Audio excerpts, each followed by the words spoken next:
Santos estaba en momentos críticos.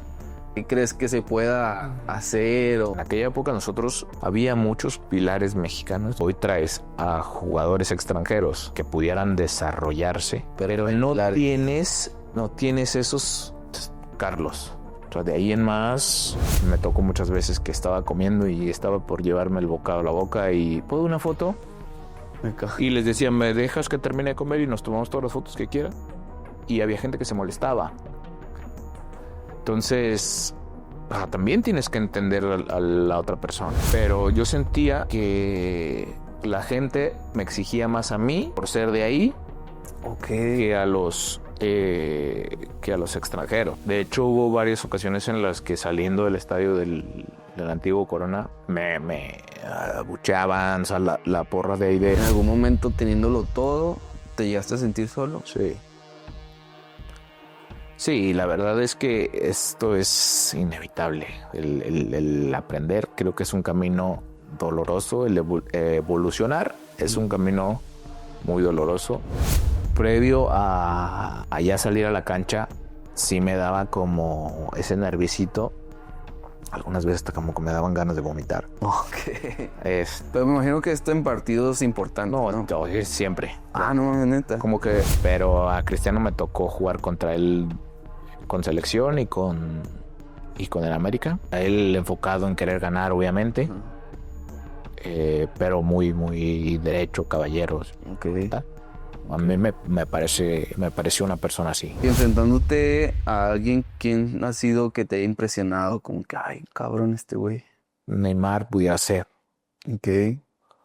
La facilidad que tenía para quitarse jugadores era increíble. Bienvenidos a Dreams, el podcast donde exploramos nuestros sueños y cómo podemos hacerlo realidad, o donde simplemente tenemos una chida conversación.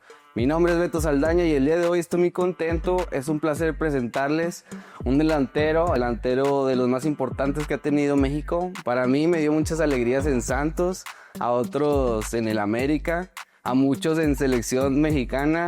Mi carnal Oriol Peralta, bienvenido, ¿cómo estás? Gracias mi Beto. Muchas gracias. Bien. Aquí platicar podcast más. Nada, qué chingón. Gracias por tu tiempo, primero que nada. Ya hemos platicado ahí de que se podía armar el podcast y por fin llegó el día. No habíamos coincidido. Sí, ya meses de la última vez que nos vimos en una fiestita que estuvo buena. Estuvo relax, estuvo buena ese convivio. Sí, pero en fin, empezamos. ¿Cuánto tienes de retirarte, Oribe? 3 años. Hace 3 años que... ¿Y siempre te cayó bien el retiro o tuviste algunos síntomas? La verdad es que creo que no te puedes pelear con la realidad. Cuando te peleas con la realidad es... O sea, tú ya lo tenías muy en mente. Sí. Y por ejemplo, a otros jugadores, compañeros que has visto que les llega a pasar al momento de retirarse. Sí llega como que la depre o algo así. Sí, sí llega como esa, digamos, nostalgia del día a día, de estar con los compañeros y ir a entrenar. Pero también, o sea, creo que cada uno es libre, ¿no? Hay algunos, como en mi caso, que elegí retirarme y hay otros que el fútbol los va dejando de lado. Yo me imagino, pues, o sea, una persona que constantemente está en alto rendimiento, entrenando, viajando y una rutina de varios años así. O sea, siento que llega un stop y pues el cuerpo al menos a veces te lo pide o... Sí, lo que debemos entender a cualquiera es que también el estar demasiado ocupado no es sano. O sea, entonces tienes que relajarte, de vez en cuando bajar el ritmo para también... descubrir en qué otras cosas eres bueno. ¿Y tú sigues jugando así de repente cáscara o algo? Sí, de repente juego con... Cuando a veces no haces ejercicio, ¿sientes así como la necesidad? Por la rutina que tienes. Trato de escuchar a mi cuerpo, pero la verdad también hay otras veces en las que digo, ¿sabes qué? No quiero levantarme, no tengo ganas de hacerlo, ¿no? Digamos que hoy trato de estar más en movimiento, obviamente, pero yo creo que 3 días, 4 días a la semana sí hago algo. Ok, chingón. Aparte de fútbol, ¿tienes otra actividad que te guste? No, estoy empezando a clases de golf. A ver Ok. qué tal me va. ¿Y qué tal? Bien, la verdad es que es algo completamente diferente Ajá. al fútbol, porque en el fútbol eh, tenías que ver a dónde tirabas la pelota Ajá. y acá tienes que estar enfocado en golpear primero la pelota y después voltear a ver hacia dónde va la pelota. Ok. Entonces Y aparte la postura, ¿no? Es muy importante. sí. O sea, las posturas nada que ver al Sí. fútbol. No, acá es en el fútbol, obviamente lo haces por repetición y todo, Ajá. pero es un poco más natural la postura del patear la pelota Ok. que la del golf. Oye, y vi que muchos también ya entraron al pádel. ¿El pádel también le has entrado? He jugado algunas cosas que otra vez, la verdad, pues me gusta, no soy tan bueno, pero sí puedo hacerlo. Necesito encontrarme a alguien que para tener esa regularidad de ir por lo menos una vez a la semana, o sea, sería chido encontrar Ok. que se sume. Muy bien. Oye, Dive, me gustaría entrar un poco en el tema de la fama. ¿A ti te gusta la fama o te gusta ser famoso? ¿Te No, agrada o no? no. ¿Por qué no te gusta? ¿Qué es lo que te disgusta de la fama? Yo creo que tienes, tiene muchos pros, tiene cosas buenas, obviamente, tiene también otras cosas en contra. Eh, Acabo de ver una película que ¿Cuál era? se llama Betterman de Ah, ya. la como biografía de Robbie Williams. Pues, la verdad, a mí me parece una película donde te muestra todo eso Ujú. y donde puedes entender muchas cosas que luego la gente dice, ah, pues estás, eres exitoso y te va muy bien, y eso, pero luego el sentirte vacío, el no tener una meta en específico, el solo hacerlo por hacerlo, creo que es un vacío y a veces cuando estás en lo más alto, muchas veces estás solo y sientes ese vacío y esas ganas de querer compartirlo con alguien, ¿no? Entonces, en mi caso, eh, disfruté de las cosas que me dio el fútbol, Ujú. pero sí creo que el hecho de no poder salir a comer o a tomarme algo cuando era jugador por el hecho de que me tomaran una foto o Ujú. que eh, diferentes situaciones, ¿no? Sí. Que pasaron y que ahora con el celular ya podemos grabar todo y tener todo. Creo que esa parte era la que me cuidaba Ujú. porque creía que eres, me creí el cuento de que eres un ejemplo para los niños. O sea, Mm, sí, por lo que haces en la cancha, pero después los que se tienen que encargar de educar a sus hijos son los son los papás. papás. Sí. No tú, o sea, porque Sí. tú al final de cuentas eres humano y puedes cometer muchas equivocaciones también. O Claro. sea, no por el hecho de ser futbolista eres alguien que no se puede equivocar. O Ujú. sea, obviamente se puede equivocar, pero en México se crucifica mucho ese tipo de Ok. acciones. Entonces, la verdad es que trataba de enfocarme y de estar siempre metido en el fútbol y cuando estaba en casa, dejar un poco de lado el fútbol para poder estar presente con mis Ok. hijos. Son de las cosas que te podrían disgustar, como la privacidad que antes Sí, tenías. sin duda. Ok. Por ejemplo, tú fuiste, pues, futbolista, digámoslo, profesional, casi no estabas como en polémicas o casi no escuchaba, o no estabas como en problemas así. ¿Esto venía de acuerdo que a tus papás estaban ahí detrás de ti o qué ayudaba esto? No, creo que el hecho de que fui papá muy joven me ayudó también Ok. a estar como más, Madurar más rápido. sí, a entender que, o sea, había acciones que pudiera cometer Ujú. que se llevaron, digamos, entre las patas a alguien más, Ok. ¿no? Entonces, obviamente que trataba de, digamos, tener esa parte presente. Y también siempre tuve referentes y consejos de mi familia y de todos que me ayudaban a estar centrado en esa parte. Obviamente que siempre hay momento para divertirse, ¿no? El hecho es saber cuándo, dónde y con quién. Ok. Ahorita tocabas el tema de, a lo mejor cuando sales a comer, a algún restaurante, las fotos y eso. ¿Qué momentos son adecuados para pedir una foto y qué no? O que tú dirás cuándo es... Yo creo que o sea, en la mente de las demás personas creen que nunca va a volver a pasar o nunca te vas a encontrar algún famoso otra vez. Y es ahí cuando, Y es ahí cuando entra la intensidad. Sí. Y cuando estaba en el América, justo antes del Mundial o después del Mundial, llegaba un punto en el que en el aeropuerto llegábamos y volábamos en comercial, obviamente. Uh-huh. Y en el aeropuerto en Ciudad de México yo buscaba siempre, o la mayoría de las veces traía gorra y me ponía por atrás de los puestitos, ahí me quedaba sentado, porque sí era como muy agobiante ese tipo de cosas, ¿no? Okay. Y como cualquier ser humano, hay momentos en los que no estás de humor para tomarte una foto con alguien, Uh-huh. pero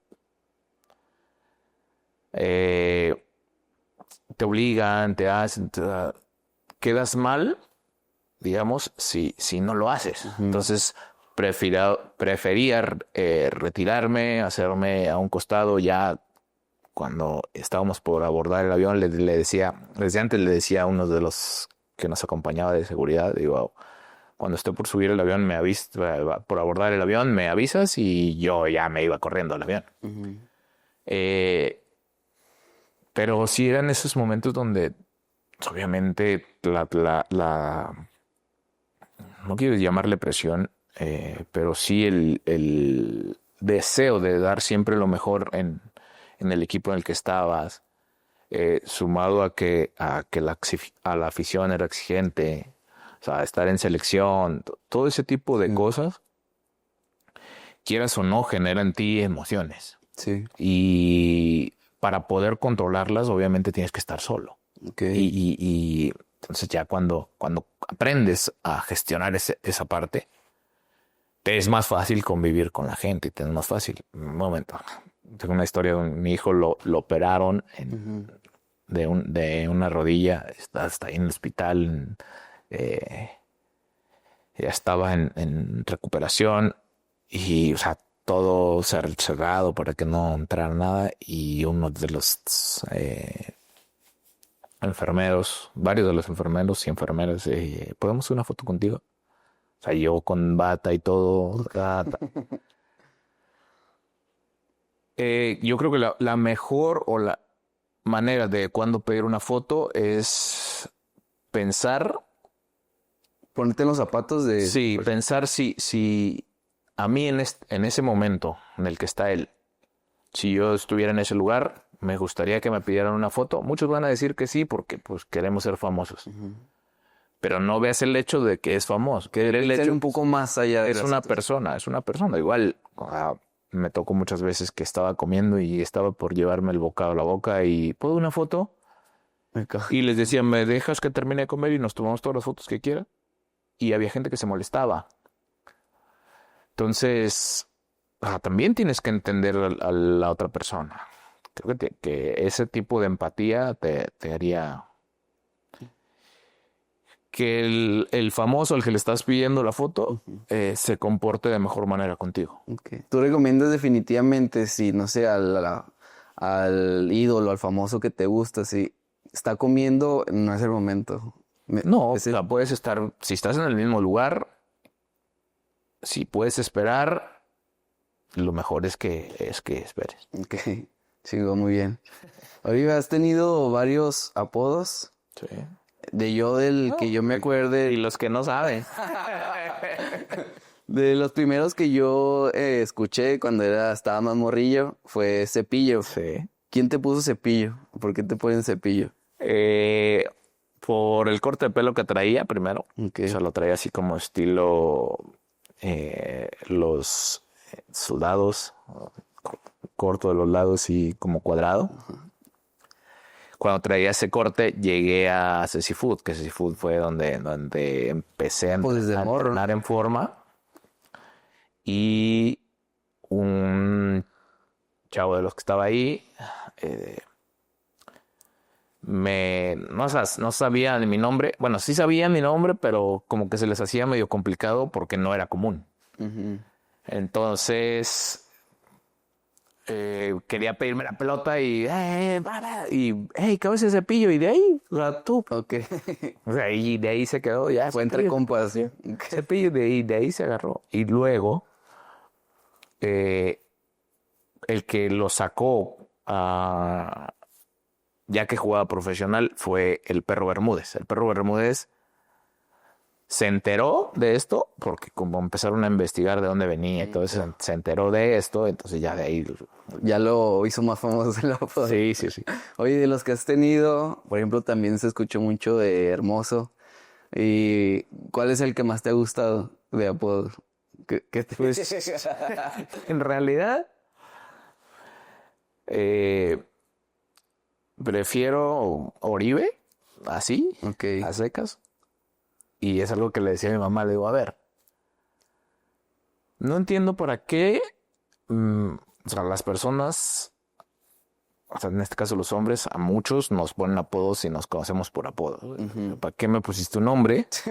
Si tú me dices hijo, si mis hijos me dicen papá, mi esposa me dice amor cuando está de buenas y cuando no me dice otras cosas. Mis amigos me dicen como les da su chingada gana. Entonces, pues a ver, entonces, ¿para qué sirve un nombre? O sea, ¿para qué sirve un nombre? Pero no, la verdad es que a mí no me disgusta ninguno.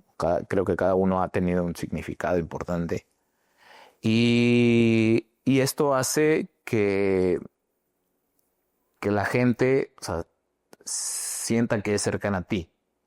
Entonces tiene esa cercanía de la gente, ¿no? O sea, no mucha gente que se acerca a pedirme una foto es Cepillo o Hermoso. O sea, esta parte es...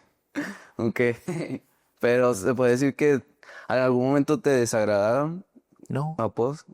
Te daba igual. no, sí. Ok, chingón. Sí, de hecho, hasta desde que estaba niño con los del barrio se me decían horrible. Entonces, sí, tampoco es como que a mí me molestara porque yo no me sentía así. Uh-huh. So, pues díganme así si quieren, yo no tengo ningún problema. Ok, muy bien. Entonces te decía que de los primeros momentos que empecé a escuchar Cepillo, Oribe, pues yo estaba morrillo.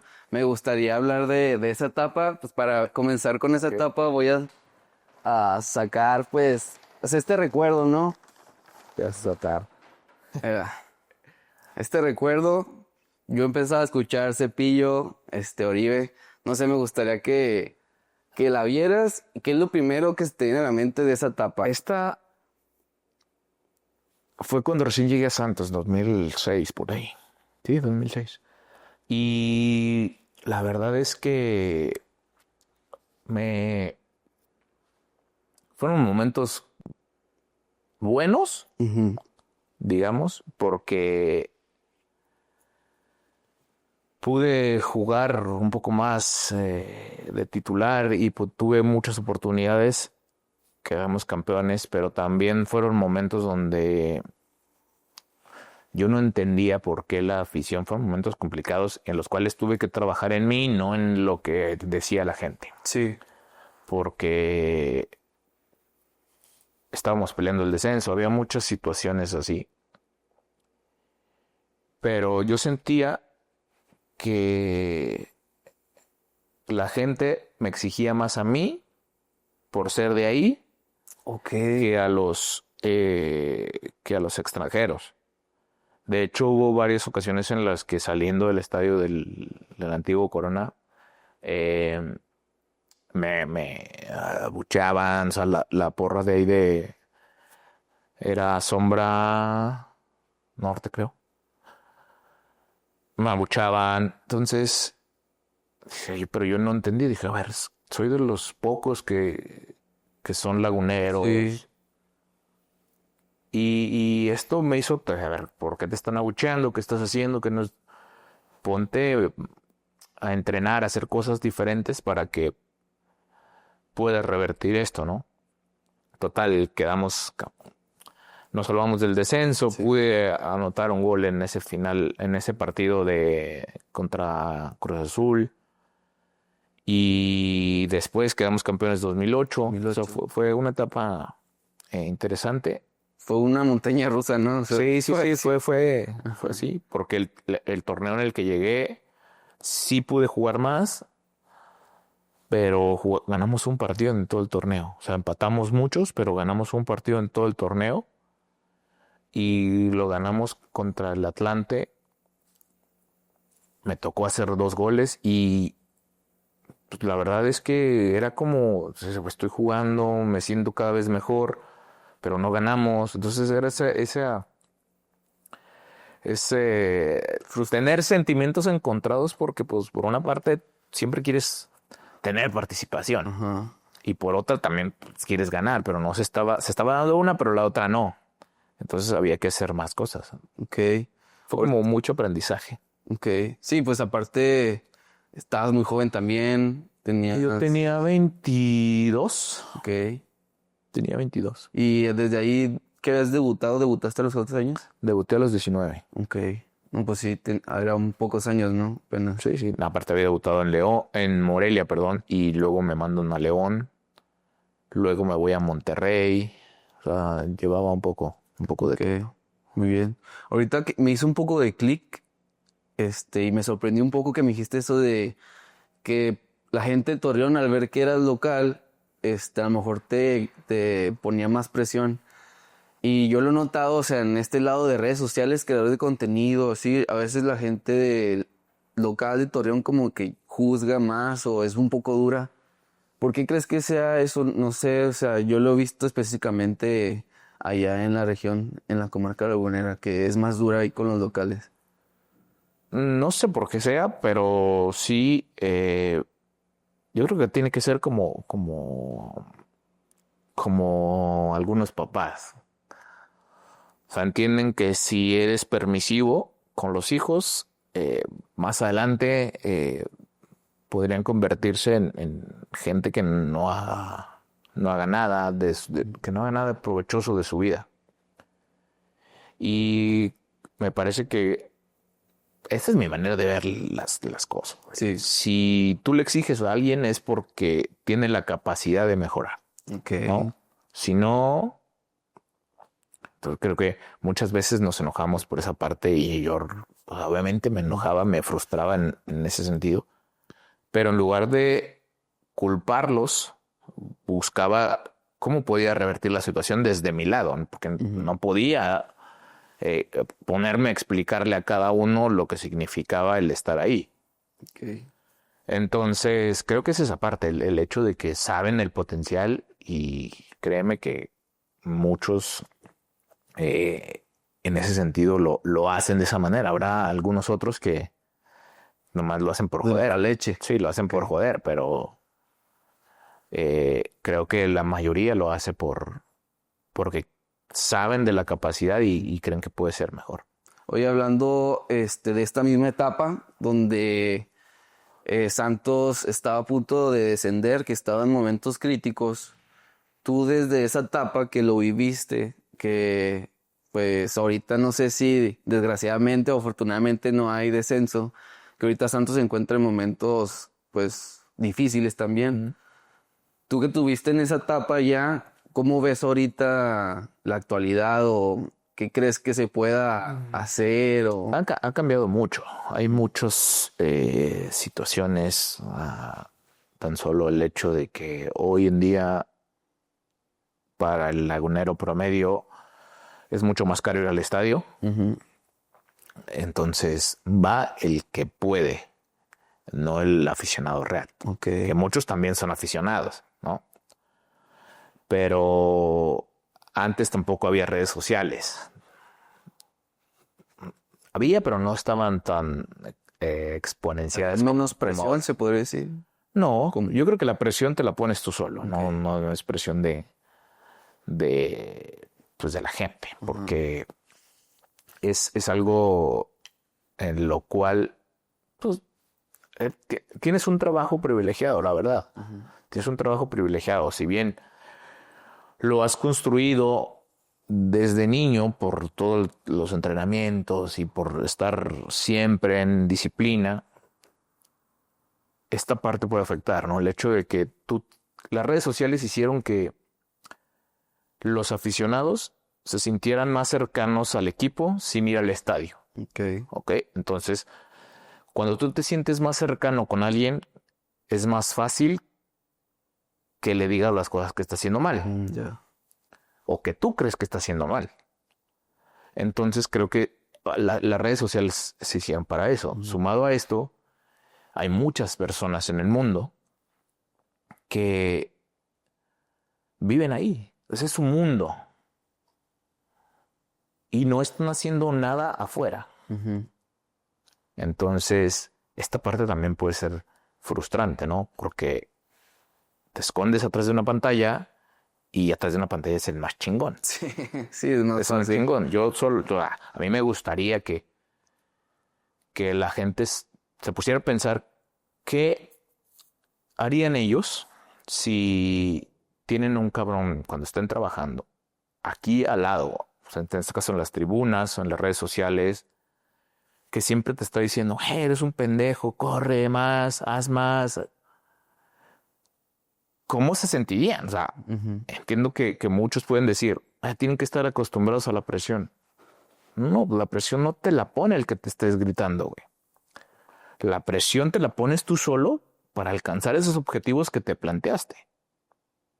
¿Me explico? Sí. Ahora, la gente, pues, si tiene derecho a ir a gritar porque compró un boleto. Sí y no. Porque tú cuando vas al circo, pagaste un boleto por ir al circo, no le gritas al payaso, qué pendejo eres. No le gritas al payaso. Sí, pagaste el boleto. Claro. Entonces, creo que esa parte la tenemos que entender. Ahora, yo conocí al equipo, al Santos, desde niño y me tocó ver todos los campeonatos del equipo. Pero yo me enamoré del Santos no por el hecho de que ganaran campeonatos. Yo me enamoré del Santos por el esfuerzo que veía en Pedro Muñoz, Julio Armendáriz, Adomaitis, Zaput. O sea, eso es lo que te enamora. Y creo que luego el jugador debería de entender esto, ¿no? A ver, para tener una conexión con la gente, tengo que entregarme al máximo. ¿Por qué? Porque el esfuerzo es exigible. El resultado no. Desde mi punto de vista, el resultado no lo puedes exigir porque pueden pasar muchísimas cosas. Sí, o sea, te puedes morir en la raya con un resultado malo, pero te moriste en la raya, Claro. diste todo. Es eso. Es lo que el resultado no es exigible. El resultado puede pasar por muchos factores.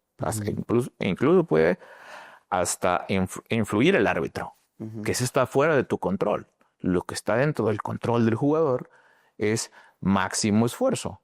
Creo que también eso es algo que, por lo cual mucha gente se identificaba conmigo o mucha gente me da su reconocimiento por eso. O sea, no porque haya sido un buen jugador, sino porque ellos veían que yo me entregaba siempre. O sea, que pudiera ir perdiendo 3-0 y seguía corriendo y seguía luchando y seguía... Creo que en cualquier cosa, el irte satisfecho es la mejor recompensa de todas. Ahorita, tú al ver esta situación, no sé, que estás viendo un partido de Santos, bueno, para quienes no vieron el jersey era estamos hablando de esta etapa. ¿Tú a ver algún partido de como aficionado al Santos o ver esta situación? ¿Qué es lo primero que se te viene a la cabeza ver esta situación? Ahora, pues obviamente cuando creas un proyecto, quieres que crezca y que esté siempre en lo más alto. Pero al final también los proyectos tienen sus altibajos. Creo que Santos está dándose cuenta de que cuando estuvo, en aquella época nosotros teníamos grandes jugadores extranjeros que a lo mejor no eran tan conocidos. Los trajeron a Santos y no eran tan conocidos. Sí. Pero estaban rodeados de una calidad de mexicanos importantes, ¿no? Okay. Entonces, porque cuando traes a Chucho Benítez, pues nadie lo conocía, Sí, realmente. no. Nadie lo conocía, pero también con nosotros estaba Osvaldo, estaba Rafa Figueroa, el Chato Rodríguez, estaba El Guti. el Guti. ¿Quién más jugaba? Estaba todavía, creo que en esa época cuando llega Chucho está Paco Gabriel de Anda. Matías, que ya estaba consolidado. Había pilares. Había muchos pilares mexicanos que estaban aquí. Ahora, hoy traes a jugadores extranjeros que pudieran desarrollarse, pero no tienes esos Carlos. O sea, de ahí en más, y Santa María, que es de los que más tiempo lleva en la liga. De ahí en más, no tienes jugadores que sean constantes en el 11 de Santos. Entonces, ¿qué pasa? Que el jugador extranjero llega, entonces como es mucho, se nota la diferencia, no pone todo al servicio del equipo, sino va buscando su beneficio personal. Okay. Y antes, cuando tenías esos pilares, te arropaban, te ponían y te decían, a ver, güey, aquí vamos entre todos, no eres solo tú. Esa parte... Oye, no me he puesto a pensarlo así. Sí, es verdad. O sea, puede ser que haya muchos otros factores que no los conocemos, ¿no? Sí, Entonces, claro. Pero creo que cuando un equipo está en construcción, pues debería de buscar la manera de cómo encontrar esos pilares, ya sean mexicanos o extranjeros, para poder después empezar a meter jugadores que pudieran tener un futuro importante. Y esto pasaba en muchos equipos, o sea, no solo en Santos. O sea, antes era así. O sea, en Chivas, en América, o sea, siempre tenías referentes que te marcaban esa pauta de a dónde ir. Ok. Pasándome a otro tema, vi un clip ahí que dije, cabrón, de que ibas a visorías de Santos y nada más no. ¿Nos podías contar de esa etapa? Yo tenía como entre 12, 13, por 14, por ahí. De los 12 a los 15, o sea, cada vez que había prueba yo iba a Santos. Pero todavía no estabas en Cecifood, ¿no? No, todavía no. No, ya Cecifood llegué a los 16. Ok. Y escuchabas que había visorías y... Sí, leía en el periódico. ¿Dónde eran las visorías? ¿En la En la deportiva. Ok. Leía en el periódico y ahí iba a las visorías. Ok. Y no, nunca. Ninguna de todas esas jugaba de lateral, de volante. Entonces, muchas posiciones me ponían a ver si me quedaba en alguna. Y nada, no quedó ninguna. No sé quién, no recuerdo quién era el visor. ¿Te llegaron a hacer algunos comentarios de mejora, así o nada? No, pues nosotros te hablamos nada más. O sea, nosotros buscamos y ya después, a ver, pero ¿cómo me van a hablar si no tengo teléfono y me van a hablar? Pero también eso creo que hizo que yo siguiera por ese camino y intentara mejorar, ¿no? Ajá. Para mí, el hecho de que me hayan dicho que no significaba que tenía que mejorar más, no que no servía. ¿Y era duro en esos momentos tú de morrillo o era como... Okay. No. O sea, yo lo hacía porque quería jugar profesional, no porque...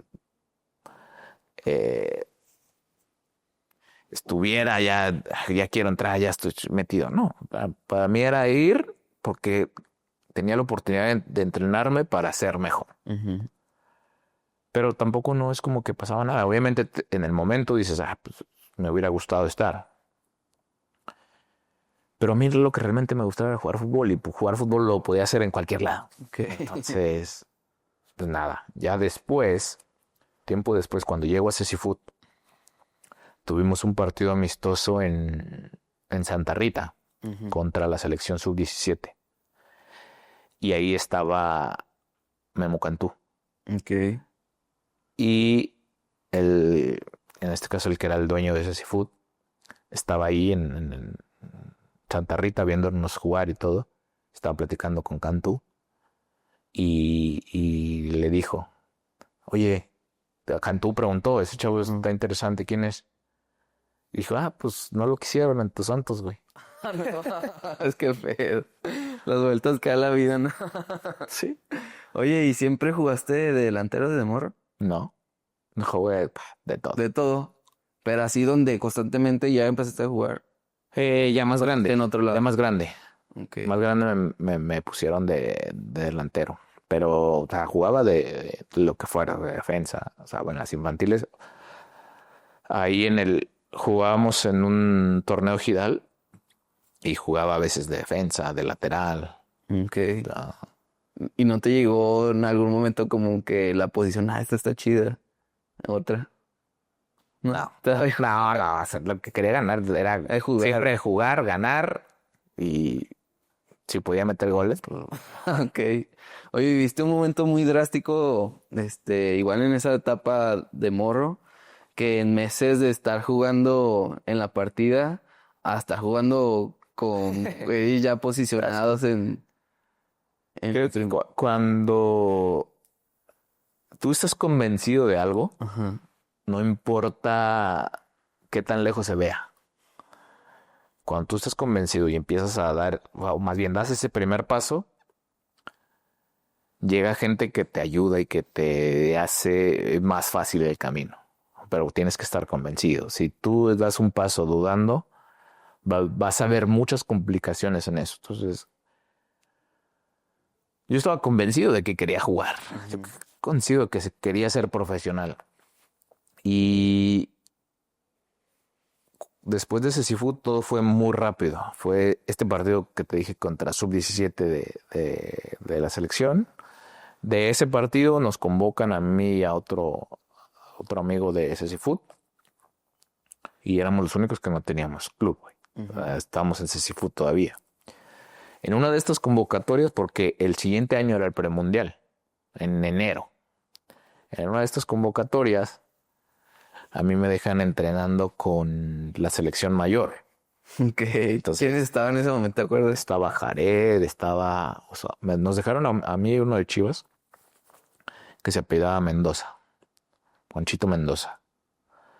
Nos dejan a nosotros dos porque les faltaban para completar, creo que iban a ser interescuadras y faltaban dos para completar. Y como nosotros éramos los que estábamos entrenando en ese momento, nos llevaron a nosotros. Y estaba Jared, Campos todavía andaba ahí, Chima Ruiz, ¿quién más estaba? Osorno, o sea, esto fue como por el 2000, más o menos, güey, como el 2000. De ser tan así, tú estabas relajado, era como que a la madre, qué pedo, estoy aquí al lado de estos güeyes que estaba viendo en partido en la tele. No, para mí era chingón. Güey, estaba ahí, ya me están viendo, y esto está más fácil. Entonces, pues estaba disfrutando, ¿no? Cuando ¿te acuerdas que había estas tarjetas para hablar por teléfono? Ah, sí. Bueno, me tocó hablarle a mis papás y decirle, ¿sabes qué? Hablaba a veces ni traía dinero en la tarjeta, hablaba por cobrar a casa de mis tíos para que le avisaran a mi mamá. Entonces hablaba, güey, les dije, avísenle a mi mamá que no voy a llegar hasta después porque me dejaron a entrenar un día más con la selección mayor. ¿Cómo? Y ya, pues les empecé a platicar ahí a mi papá. Sí, ¿Por qué? sí. Entonces, ¿Qué te decía tu papá? nada, hasta después. ¿Pero cómo? ¿Y quién estaba? ¿Y por qué te dejaron a ti? Y ya empezaba a platicar. Pero pues era nada más para rellenar. O sea, dijeron, a ver, necesitamos un delantero y un volante. Y me mandaron a mí y mandaron a otro.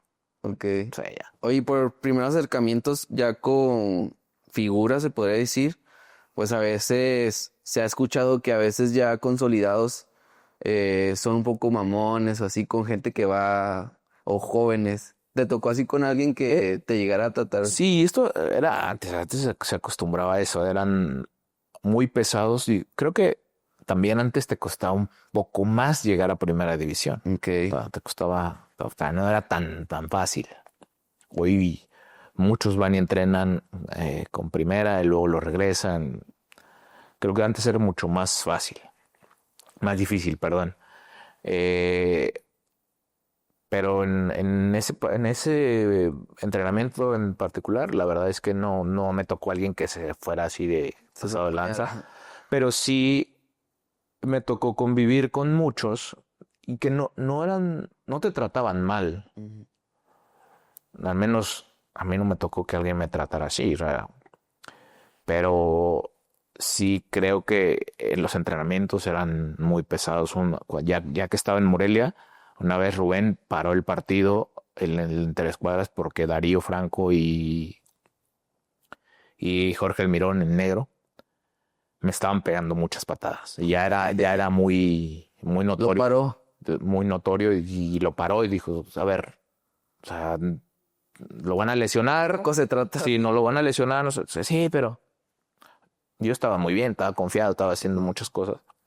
Pero sí lo paró y dijo, a ver, me lo van a lesionar, no queremos que aquí nada. Y como yo también aguantaba, yo no, o sea, no respondía, si me daban la pelota otra vez, o sea, tenía esa personalidad de que no me arrugaba ante las patadas porque me había tocado crecer jugando con puros grandes. O sea, pues, sí, o sea, con mis amigos cuando empecé allá en la partida. Yo empecé como a los 3 en la categoría libre, casi todos ya eran 18, 19, 20, algunos hasta 30, entonces Ya estás acostumbrado. ya estaba acostumbrado a eso. Y entonces sabía cómo quitarme muchas veces las patadas. Sí.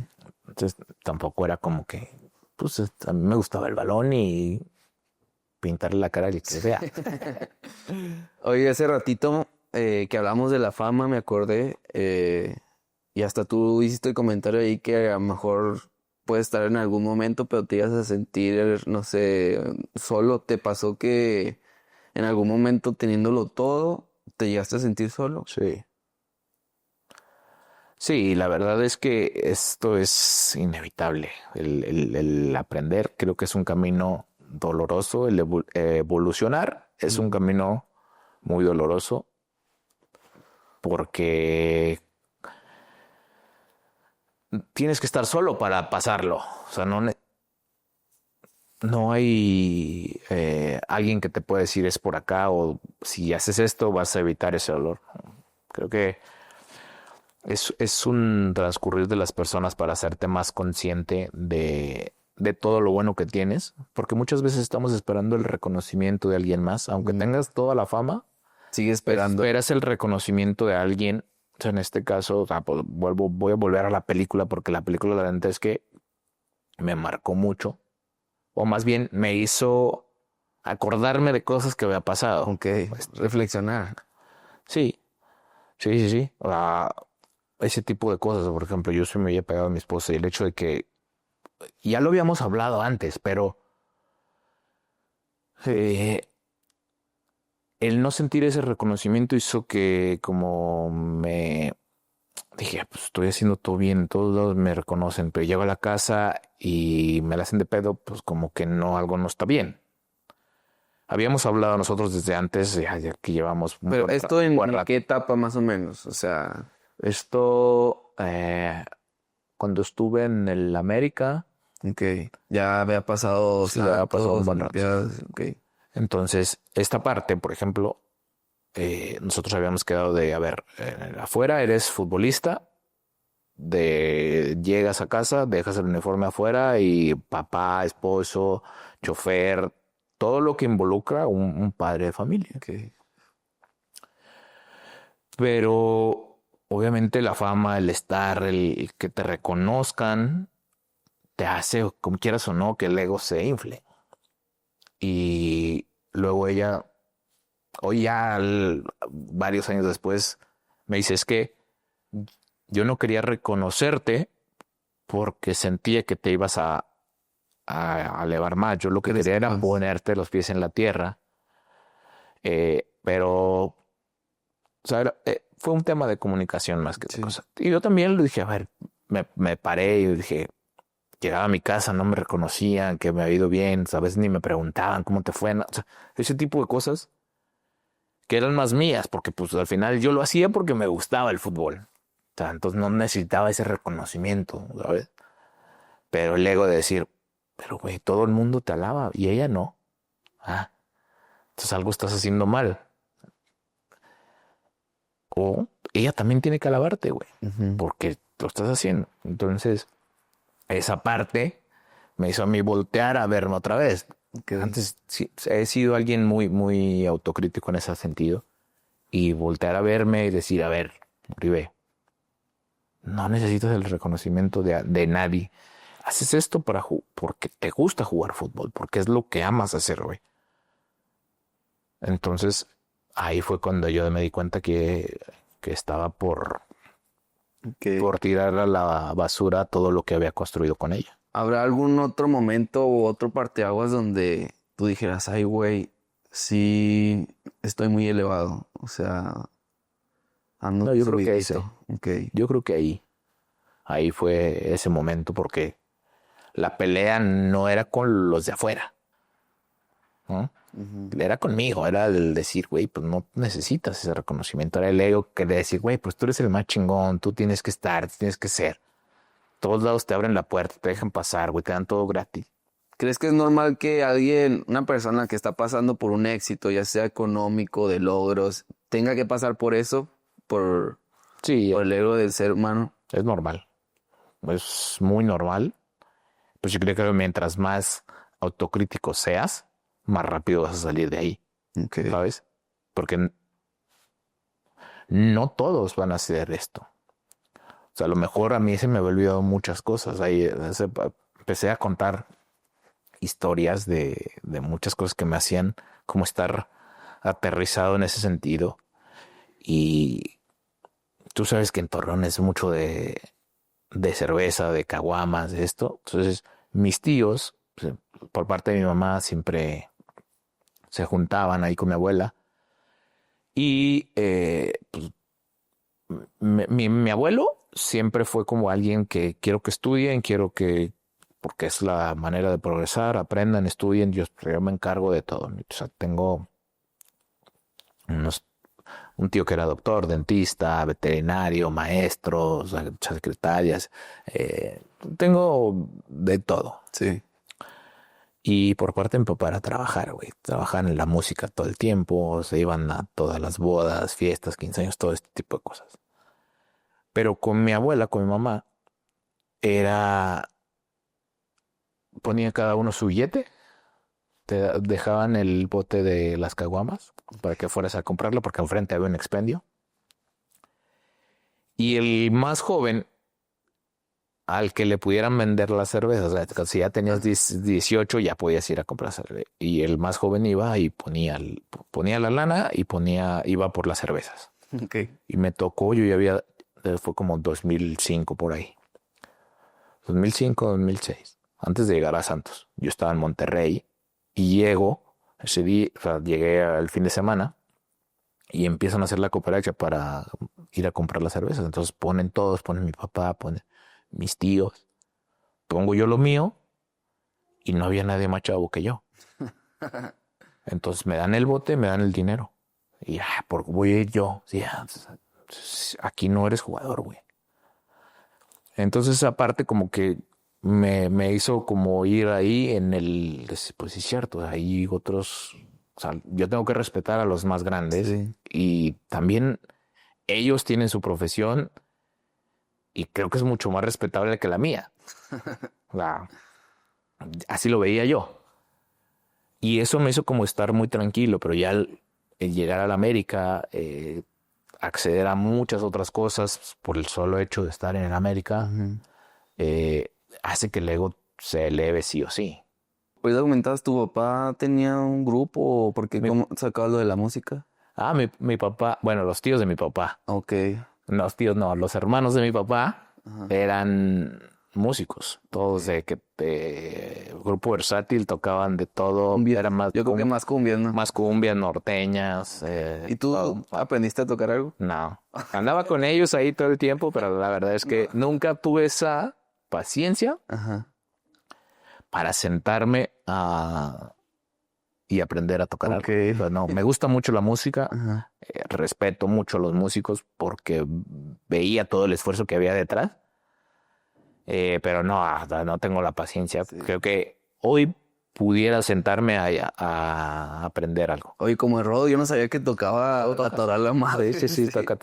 El Rodo le gusta, toca bien, sí.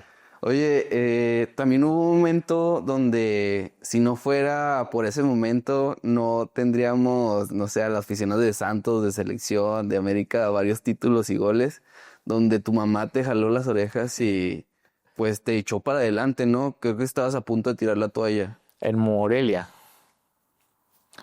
ya estaba... ¿Ibas a tirar la toalla? Ya estaba a punto de decir, ya sabes qué, porque no había ido a prueba. Okay. Estaba en la casa club, sí, no pagaba comida, no pagaba hospedaje. Pero sí tenían que pagar los transportes, sí tenía que pagar la lavandería, o sea, sí tenía que pagar muchas cosas y no me decían si sí o si no. Entonces le dije, ¿sabes qué? Creo que fue... me regresé a Torreón y le dije, ¿sabes qué? Ya voy a estar, ya hasta la madre. Pero ya del fútbol ya va yo... Sí, ya. Okay. Ya. Y mi mamá me dice, ¿sabes qué? No. Tú dijiste que eso querías y sigues. Y ahí fue cuando me dijo, tienes hasta los 19. Si no, te regresas y aquí vemos cómo te pones a estudiar y cómo hacemos para que tú estudies algo más. O lo que quieras estudiar, vemos la manera de cómo hacerlo, pero hasta los 19. Y justo yo debuté el siguiente año. O sea, debuté en el 22 de febrero del 2003. Y yo cumplí años el 12 de enero. Okay. Yo acababa de cumplir 19 y el 22 de enero. Oye, no te digo tu mamá, ya ves, güey. No, pero sí. ¿Qué onda? Es un momento, yo creo, clave, ¿no? Sí, porque también mi papá, o sea, tuvo el tener esa red de seguridad, creo que es lo que hace una persona que se sienta valiosa y que sepa que aun y cuando no alcance sus metas, va a ser una persona mejor. Ok. Ahorita que hablamos de las visualidades en Santos, que nada, Santos no.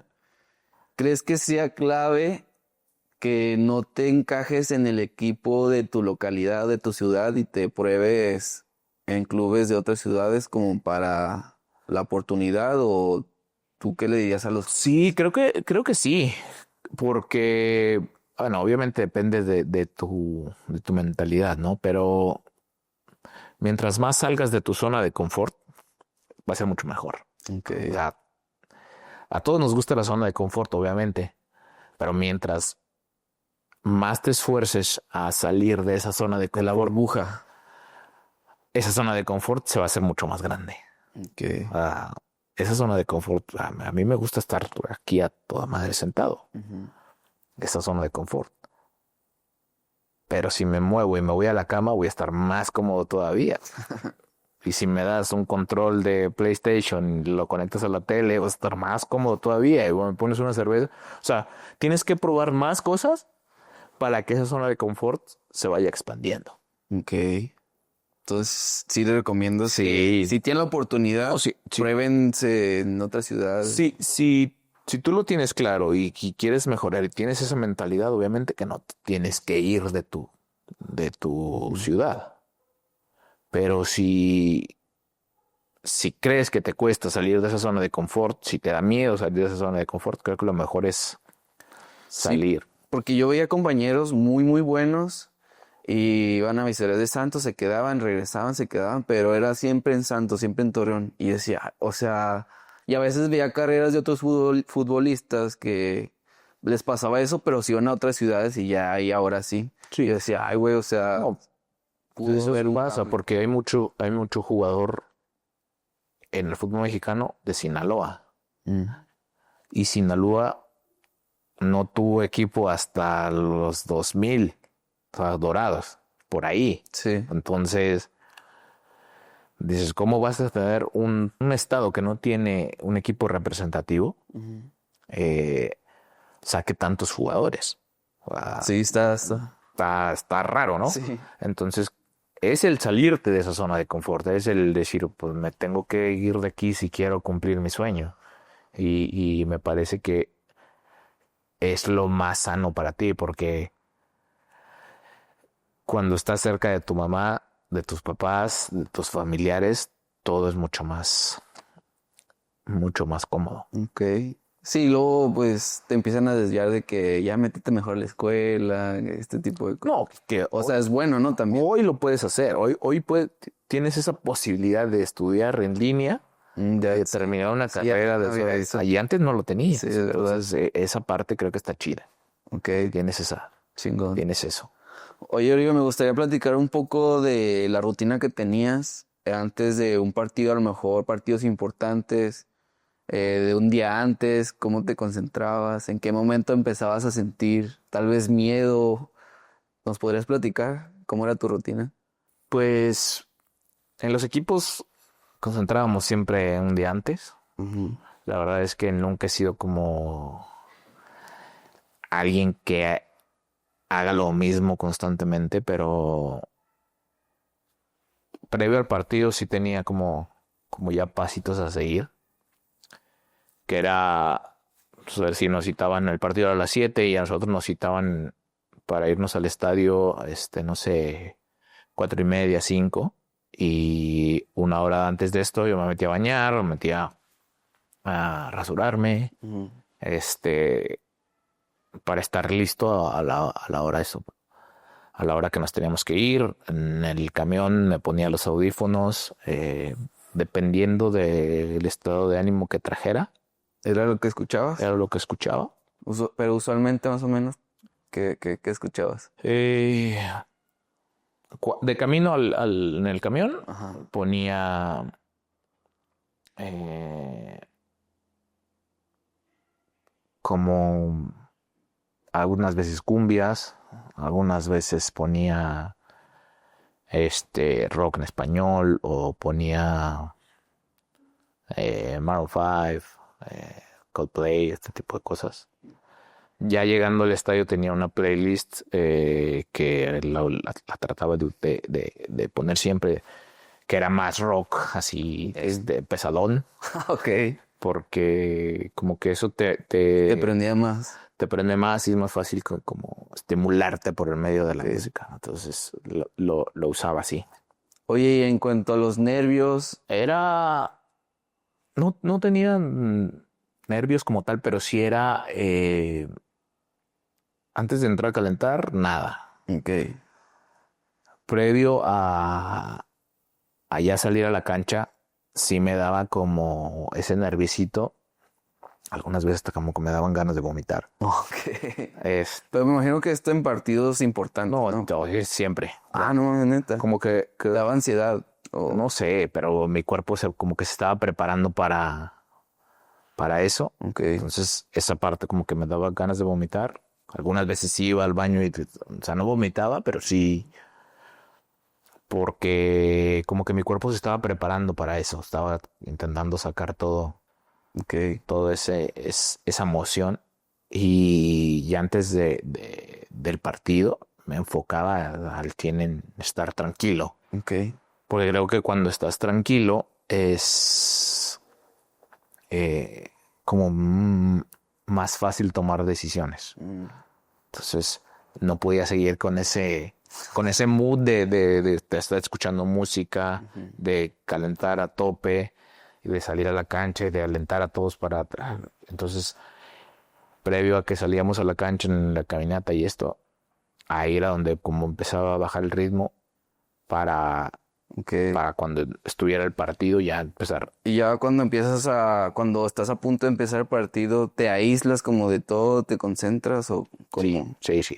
Yo trataba de no poner atención a todo.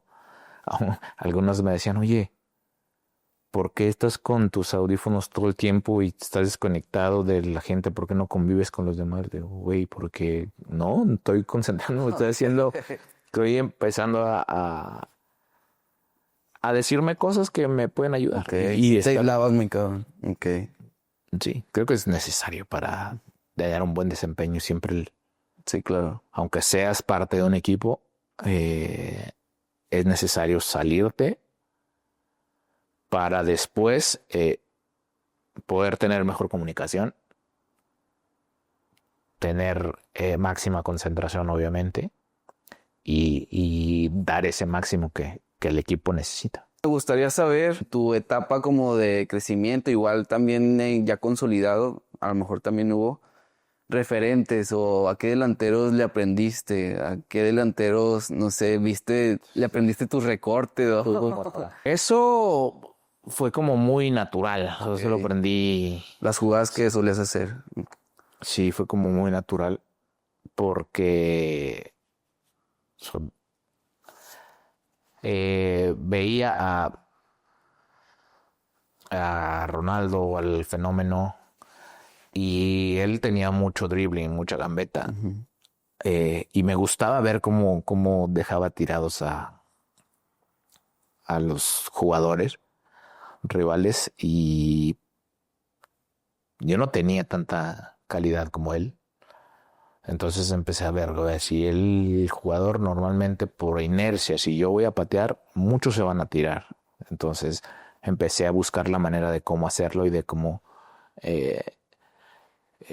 pues quedar más fácil frente al portero.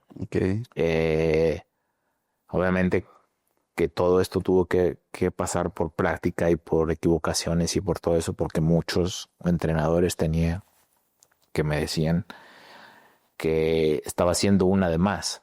O sea, que cuando ya tenía solo todos para tirar, y eso te recortaba. Obviamente que muchas veces también no salió tan bien, pero otras sí. Y en mi cabeza era, es que si pateo cuando él se estaba riendo, es muy probable que me la tape. Entonces yo dije, ya estoy solo, tengo que tener un tiempo más de momento. También hubo alguien que me ayudó mucho a como a pulir esa parte, que era mi entrenador en CC Food, Oscar Torres. Y después, ya que estaba yo en Santos, que no jugaba tanto, en las tardes me invitaba a CC Food para que fuera a practicar un poco de definición. Entonces me citaba, ven, vamos a que definas un poco, tienes que hacerlo, tienes que meterte. Y él me decía, Oribe, ya estás en el área, baja un tiempo para que puedas definir. Entonces, si haces todo a la misma velocidad, es más difícil que tengas precisión. Entonces él me decía, tranquilo, baja un ritmo, porque tú llevas la pelota controlada, porque tú tienes la pelota en tus pies y cualquier contacto va a ser penal. Entonces, eso me ayudó también mucho. Baja un ritmo y me intenta definir aquí y acá. Eso me ayudó muchísimo. Entonces, pues, creo que Oribe ha sido la suma de todos las personas que han estado cerca de él y de las cuales he aprendido. Me tocó jugar cuando llegué a Morelia estaba Alex Fernández, todavía jugaba el Pastor Lozano. O sea, Monterrey también tuviste. Monterrey también me tocó a Alex, me tocó el Guille. En Morelia llegó Navia, llegó el Bofo. Después en Torreón, Matías, Chucho. O sea, cuando yo no jugaba tanto. En León tuve alguien en el ascenso que fue muy, muy, muy bueno y goleador, que de hecho fue refuerzo del Santos en la Libertadores, Héctor Laya Álvarez. Ok. Le aprendí mucho también. En Monterrey también tuve a Casartelli. En Chiapas estaba Itamar, también estaba el Bofo otra vez. Okay. Entonces, la primera etapa que yo vengo a Chivas, estaba Nacho Vázquez, Omar Bravo, Sabá, ¿qué otro estaba? No me acuerdo si el Gusano estaba ahí todavía, el Gusano Nápoles, o sea, Monterrey todavía regresó a Misael Espinosa. Entonces me tocó compartir con mucha gente de mucha experiencia, Sí. y con las cuales pues sacarles el mayor provecho. Después compartí con Osvaldo, con el Chato, con Baloy, en Monterrey con Vega, Herbiti, Pablo Rochen. Me tocaron tipos de mucha jerarquía. En el América estaba Luis Gabriel Rey, la primera temporada que llegué. O sea, Sí, para donde fueras. siempre me tocó compartir la cancha con grandes delanteros y con muchas personas o personalidades del fútbol que habían construido un gran legado y pues a mí me gustaba aprenderles. Sí. ¿No? Oye, ahorita, por ejemplo, en CeciFood que te daban como el tip del que bajaras ahí una revolución. Me acordé de Santi Jiménez que le cuenta a Van Persie que trate de pegarle al recibir el balón antes de 3 segundos, algo así. ¿Se te quedó marcado algún otro tip que te haya dicho algún referente de los que acabas de mencionar que utilizaras en partidos? Sí, con el Guillermo Franco me quedaba mucho tiempo entrenando después, porque a mí me gustaba mucho cómo él retenía la pelota, Okay. cómo se posicionaba para después hacer jugar al equipo. Y con él aprendí mucho. Y él me decía, no necesitas tener un cuerpo tan grande para poder cubrir la pelota. Entonces, tienes que bajar el centro de gravedad para que mantengas lejos a los defensas y sea más fácil para ellos el quitarte la pelota. Okay. Y eso lo apliqué muchísimo y me sirvió mucho. Sí, sí, sí, queda muy claro O sea, esa, porque era como también muy característico de tu juego, de usar mucho el cuerpo y cubrir. Sí, pero fue por eso, porque él me decía cómo y nos quedábamos ahí un rato después de entrenar. Yo le preguntaba, ¿pero por qué tienes que hacer esto? Ajá. O sea, porque es más fácil. Y luego muchas veces me decía, ahora sí, ¿Cómo qué mañitas te decía? que usara los brazos, que bajara, o sea, que antes de que llegara la pelota, Ajá. yo tenía que posicionarme delante del Defensa. de defensa. Muchas veces lo que yo hacía y el que me decía, dice, con que tú lo empujes un poco hacia atrás. O sea, esto se viene un balón en Antes el de que aire. venga la pelota, antes de que venga, cuando tú veas que ya va a salir la pelota, empújalo hacia atrás. Y eso te va a dar 1 metro, 30 centímetros del defensa, para que cuando la pelota ya esté llegando a ti, tú ya estés posicionado. Porque si tú vas corriendo a encontrar la pelota, va a venir el atrás de ti. Lo vas a tener pegado. Lo vas a tener siempre y no vas a tener tiempo de girar. Entonces, cuando tú te generas ese espacio, él viene contigo, pero ya viene tarde. Y si no viene, si se queda en el lugar en el que lo empujaste, te va a dar tiempo de poder girar. Entonces empecé a hacerlo y eso a mí me funcionó mucho. Sí, me imagino que pues te da tiempo también de girarte, ¿no? Te da tiempo de girarte, te da tiempo de verte, te da tiempo porque muchas veces si tú vas y encuentras la pelota, traes a alguien aquí pegado más los que vienen de frente. Entonces luego no logras retener la pelota ni poder pasarla bien. Ok, qué chingón. Entonces, Ahí está un tip para acaba de aprenderlo. Eso puede ser buen tip. Sí, Sí, al final tienes que generarte tú solo el espacio. Sí. Y si lo empujas, que lo puedes hacer, o sea, si todavía no está en juego la pelota, lo puedes hacer perfectamente. O sea, para generarte un espacio, lo puedes hacer. Oye, un tip ya para definir que te hayan enseñado de definición. Es que para definir tienes muchas... Más de situaciones, ¿verdad? Sí, tienes muchas situaciones en las cuales, o sea, yo te puedo decir que... O sea, seguimiento de esta jugada, a lo mejor, de que recibes el balón para dar media vuelta. Para girarte, Ajá. depende de dónde estés posicionado. Porque si estás en medio, o sea, puedes girar para cualquiera de los dos lados. Si estás a un costado, tienes que girar hacia adentro de la cancha para los que vienen acompañándote. ¿Me explico? Sí. Entonces, si estás ya en el área, parado, ir hacia tu pierna más hábil. Ok. Entonces, pero hoy en día creo que el fútbol es más físico y por eso tienes menos espacio también. Ok. O sea, es mucho más físico y tienes menos espacio. Creo que hoy no tienes tanto tiempo de recepcionar o de hacer esto, pero si tú te generas el espacio y le sumas el entrenar una buena técnica para recibir la pelota, podrías generar o hacer que tu equipo genere mucho. Ok, qué chingón. Buenos tips ahí están para que hayan puesto atención los delanteros. Ojalá que me den chance.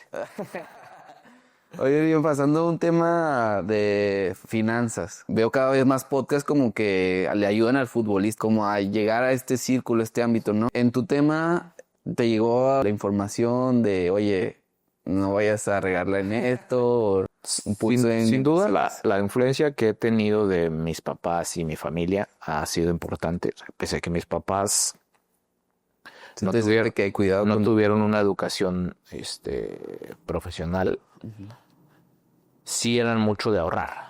Sí eran mucho de decir, ok, en este momento no lo puedes comprar, tienes que ahorrar para que a futuro lo puedas tener. Y eso era lo que ellos priorizaban, pues que hoy no podemos, pero si juntamos en cierto tiempo lo vas a tener. Mi esposo también viene de una familia que es, digamos, de nivel medio y también tenía la misma idea, ¿no? De cuidar, de ahorrar, de no gastar en cosas que no necesitara. Pero es eso, es que, o sea, por ejemplo, mi papá cuando en su poca conocimiento de las finanzas, sabía que la tierra no se devaluaba. Ok. Y cuando yo empezaba ya a tener como más ingreso, él me decía, oye, ¿tienes dinero? Y yo, sí, no te lo vayas a gastar. Sí, porque Luego después me hablaba y me decía, oye, me están vendiendo un terreno por aquí. Es de tanto por tanto y me lo dan en tanta lana. ¿Tienes? Sí. Mándame para comprarlo. Y así fui haciendo. tus primeras inversiones fueron pequeñas cositas. Okay. De pequeñas cositas, entonces, que a lo mejor en aquel entonces no eran tan caras, pero pues ya, o sea, siempre va a tener ese crecimiento, ¿no?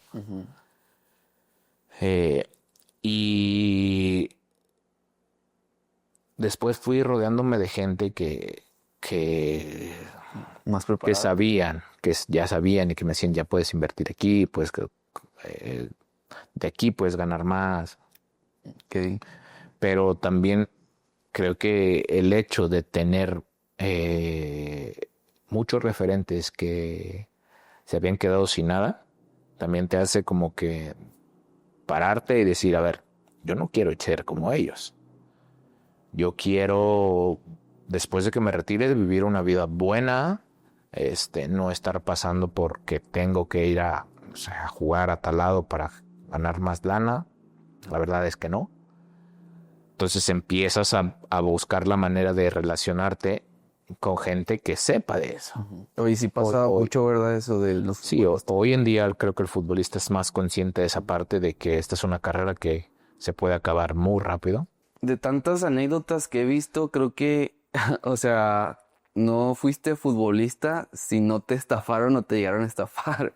Porque he visto tantas anécdotas donde les llegaron con el, oye, vas a tener mucho rendimiento. Y ¿te llegó a pasar donde hayas perdido feria con este tipo de...? Me llegó a pasar, pero porque quería como evitarme el hecho. Yo le mando un dinero a mi mamá, le mando cierta cantidad a mi mamá. Entonces a mí me llegan y me ofrecen un tipo de inversión donde era para una revista de no sé qué. Y me decían, te vamos a dar tanto rendimiento. La verdad es que no era tanta lana la que tenía que invertir. Ok. Me dijeron, puedes comprar tickets de no sé cuánto, pero te vamos a dar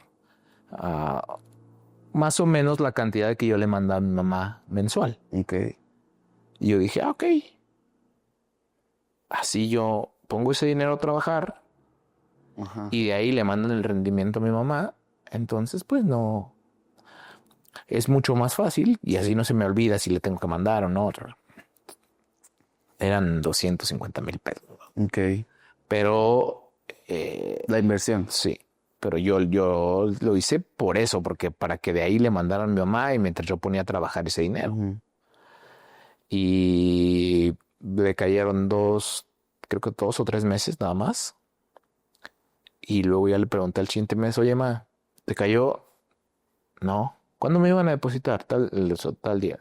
No ha caído nada. Bueno, avísame. Y todos los días me decía, oye, no me han dado nada, no me han dado el dinero. 3 meses, ya. Después de ahí, nada. Pero fue poquito. O sea, en comparación de otros que he escuchado que la verdad es que les va muy mal. Pero pues, es por ese, digamos, desconocimiento del futbolista también. Y hoy en día también eso ha servido para que muchos se empiecen a preparar sobre este tema. Aunque se ponga más alerta. Sí, pero en México hay muchos de personas que buscan sacar dinero de donde sea. Sí, imagino que el futbolista pues también pensando, concentrado en nuestros rollos, igual no hay tanta información y llega alguien que te dice tanto rendimiento que es wow, pues ahí está. Sí, ahorita ya entiendo un poco más, no al 100%, pero sé que si un rendimiento te da entre hoy en día, un 12% anual, está muy bien. Ya arriba... sí, arriba ya puede ser... Sí, está muy raro. Sí, Yo creo que arriba del 15 ya está muy raro, ¿no? Sí, creo que sí. O sea, creo que ya es muy raro que te dé ese rendimiento. Sí, porque yo había unos donde, no, que 30, 40, y ya después desaparecían y dije, es que también sí es mucha belleza. Sí. Sí, el tema aquí es que el futbolista luego confía mucho en las personas que están ahí cercanas, ¿no? Y muchos de los que te meten en ese tipo de situaciones son personas que están ahí cerca de, ¿no? Amigos o sea, yo tengo un amigo y ese amigo conoce a alguien más y Sí. Pero también lo hacen para querer joder, ¿no? Sí. Otra cosa también que hacen, o sea, yo no digo que los seguros no estén mal, seguros de ahorro, pero creo que pudieras comprarte mejor un seguro de vida, el cual, mientras más joven eres, más barato te sale. Sí. Y el restante que vas a meter a esa bolsa de, digamos, de seguro para el retiro o ahorro para el retiro, lo pones a trabajar a un 12%, te va a dar mucho más. ¿Por qué? Porque tienes la suma asegurada del seguro de vida, digamos, más el rendimiento de esto. Que hay muchos jugadores que lo tienen así. O sea, que tienen... Tengo un seguro de para el retiro. Sí, pero pues en cierta cantidad de años no te genera el rendimiento que tendría que generar. Sí. Y además, si te viene una eventualidad, tú retiras de ahí, pues la suma asegurada baja. Entonces, hay muchas cosas que los vendedores de seguros no te explican, ¿no? Entonces, esa parte también no me parece que sea la más idónea. Me parece que el seguro que tendrías que tener, hoy lo entiendo porque, te digo, me he rodeado de gente que me ha ayudado a ver ese tipo de cosas, que es seguro de gastos médicos. Ese lo debes tener. Sí, primordial. Si tienes la oportunidad de contratar un seguro de vida, también. Y el buscar dónde tu dinero, con una inversión, digámosle, moderada, puedas tener un rendimiento y un crecimiento también importante. Ok. De las inversiones que, no sé, te hayas usado, ¿cuál ha sido de la que más te haya gustado? Sin duda, la que más te va a dejar va a ser el hecho de construir. Okay. Ahí es donde... Construir y vender. Donde más te va a dejar. Obviamente tienes que hacer todos los trámites para eso. Pero si no tienes tiempo de estar ahí revisando con alguna casa de bolsa o este tipo de cosas, es donde mayor rendimiento te da. Ok, chingón. Muy bien. Me gustaría pasar para ir cerrando a una etapa. Ha sido muchos podcasts, Oribe, pero yo creo que en ningún podcast te han sacado este combo que A ver, está acá. Échale. Mira. Creo que en ningún podcast te han sacado este combo de jerseys. Ok. De un año donde pues fue muy glorioso para ti, ¿no? Que primero es esta, 2012 de Santos. Y la segunda... Sí, yo no la tengo, creo. ¿O sí? Y la segunda de las Olimpiadas. ¿A poco no tienes este? No sé, debo buscar. Pues me he cambiado de casa, pues no sé. Y yo la neta, o sea, raramente llegó a mí esta porque yo nunca, pues es raro que alguien tenga como que esta de campeón. Eso debió ser de algún jugador o de alguien del y nada que fue cuerpo. Tuyo, ¿no? No sé. Pero aquí están estas dos que emblemáticas de un año como que glorioso para ti, 2012. Me gustaría hablar primero del Santos, de campeonato. Antes de la final hubo un partido creo que más cardíaco que la final, ¿no? Que fue contra Tigres, que fueron los 2 goles que metiste. ¿Tú cómo viviste ese partido? La verdad es que toda esa serie de la liguilla fue muy buena. Sí, creo que está en primer lugar. Fuimos primer lugar, luego fuimos a Chiapas y le ganamos allá con 2 goles de Ludueña, uno mío y uno de Darwin. 4-3 creo que quedamos. Y la vuelta ganamos 2-1. Luego nos toca contra Tigres. En el partido quedamos 1-1 en el partido de ida con gol del Guti. A la vuelta en Torreón era pues nuestra oportunidad, ¿no? Sí. Me parece que hasta ese entonces no sé si había, o sea, no me acuerdo la verdad, si era el único equipo que había quedado líder y tenía la oportunidad de ser campeón o de llegar a una final. Entonces, para nosotros era un partido importante y nosotros entramos muy desconcentrados. La verdad. O sea, desde que empezó se sintió ahí. Nos cayó el gol muy rápido. Y luego el otro gol fue como al minuto 20 del primer tiempo.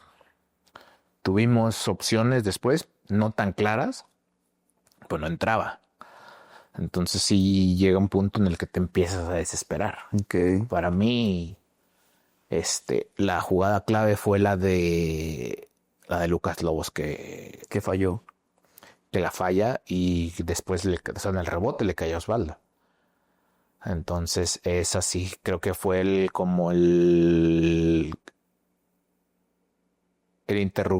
interruptor que hizo que nosotros, se puede, porque si caía ese gol, nosotros estábamos. Sí, Era muy difícil que alcanzáramos. Entonces, creo que después de esto se viene una constante de insistir, porque pues habíamos intentado, pero no habíamos atinado la portería. Uh-huh. Entonces, hay luego una jugada del Darwin que se va solo y tira un centro. La verdad, yo solo acompañé el movimiento del balón de cabeza porque venía con muy buena fuerza y yo la quise poner lo más lejos posible. Y entró justo al lado del poste abajo, sí, a la izquierda del portero. Y ahí todavía faltaba un poco de tiempo. Creo que la afición jugó un papel importante ahí, porque normalmente en todos los partidos de liguilla, si ya estás perdiendo el minuto 40 por 2-0, la gente se empieza a salir del estadio. Y acá la gente estuvo ahí, se mantuvo, tuvo confianza en el equipo.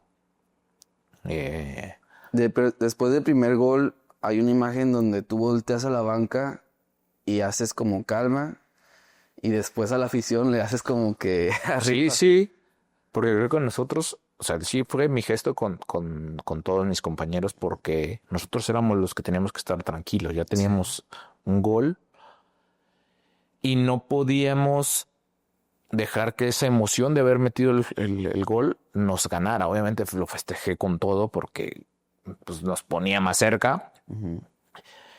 Y era alentar a la afición a que pues ahora se podía, y la gente, esa conexión, pero eso es generado, y voy a volver a lo que preguntaste antes del momento que están pasando hoy en día los del Santos, el equipo, es que la conexión fue de adentro hacia afuera. O sea, pese que íbamos perdiendo 2-0, la gente veía que nosotros intentábamos, la gente veía que nosotros estábamos dando lo mejor. Cayó el gol y fue aún más la conexión de se puede. Sí. Pero siempre fue de adentro hacia afuera. Okay. Yo creo que eso es lo que tendría que buscar hacer los jugadores, conectar primero entre ellos y después trasladar esa conexión hacia afuera. Porque ahí, cuando ya las piernas no te dan por el cansancio, por el desgaste emocional también que se vive de estar perdiendo 2-0, pues el que te alienten, el que te aplaudan, te hace seguir corriendo, te hace seguir dando un segundo aire. Sí.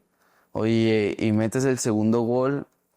La jugada de Darwin hasta se parece, era una jugada que salió coincidencia o usualmente hacía esto y te buscaba. Darwin y yo éramos compañeros de habitación en las concentraciones. Ok. Entonces él y yo platicábamos mucho de situaciones de partido. Uh-huh. Y normalmente él decía, a ver, si estoy en esta posición, ¿dónde quieres la pelota? ¿O dónde te la paso? O sea, y nos poníamos de acuerdo en esas cosas. Entonces, yo le decía siempre, antes de tirar un pase, güey, voltea a ver. Voltea a ver dónde estoy. Porque con la inteligencia que tenía Darwin también es que tenemos gente muy, muy calidosa. Sí. Darwin, el Hacha, Suárez, Chato, Marc, Aarón, Rodo, Carlos Morales, César Ibáñez, Osmar. Teníamos mucha calidad en el equipo. Hércules. Pero en esta jugada, si tú vuelves a ver la repetición, hay una toma donde yo le marco el pase a Darwin. Ok. Y para esto que habíamos hablado, normalmente en esas jugadas yo me paraba, pero yo vi el espacio y le dije que la tirara para allá. Yo me paraba porque él, cuando jugaba de ese lado, tiraba hacia adentro y venía por la pelota. Entonces yo tenía que hacer un movimiento para adelante y después pararme para que me la diera y él pudiera recibir la pelota. Ok. Ahí cuando yo veo el espacio, yo le marco el pase y de Darwin lo puso muy bien. Sí, sí. La verdad lo puso muy bien. Oye, y ese sentimiento. Cerré los ojos y le tiré a donde saliera.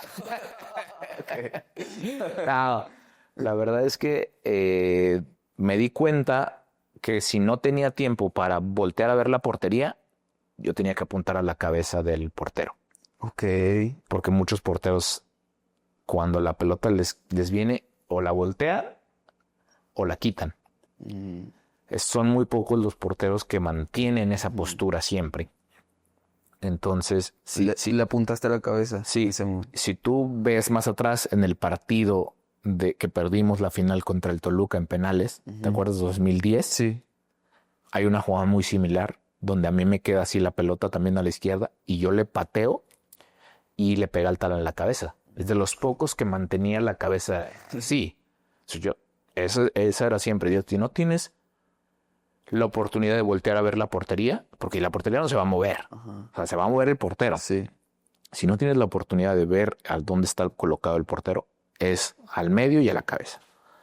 Y eso, o sea, lo aprendí. Uh-huh.